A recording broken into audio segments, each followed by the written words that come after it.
श्रीशैल्य देवीच्या मार्गावरील श्री गणपती देवालय श्री मल्लिकार्जुन देवालयाच्या पूर्वेकडे 21-2 मैल अंतरावरून कृष्णा नदी 3 डोंगराच्या मधोमध सरोवराप्रमाणे पसरलेली आहे. तिचे खोली भरपूर असल्याने तिथे तिला पाताळगंगा असे म्हणतात.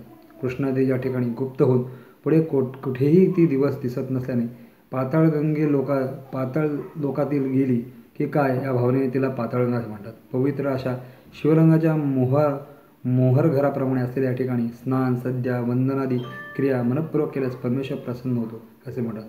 2.5 मैल अंतर असलेल्या पाताळगंगेला जाण्यासाठी 5 मैल सरळवाट पासून पुढे 1.5 मैल पाहण्याने आहेत. या पायांना चढणे उतरणे बरेच कष्टही आहे. पुढे अर्ध्या मैलांनी सरळ दिसत असले तरी खास काळजी आहे. वर सांगितलेले 1.5 मैल पायण्याची वाट हेमरेड्डी मल्लमाचे वंशज मरड्डी यांनी बांधलेली आहे. बांधण्याच्या कालावधीनंतर शिथिल झालेल्या पायऱ्यांच्या कदंब वंशाची राजकुमारी विठ्ठलंबा हिने जीर्णोद्धार केला अशी अनेकांची समजूत आहे.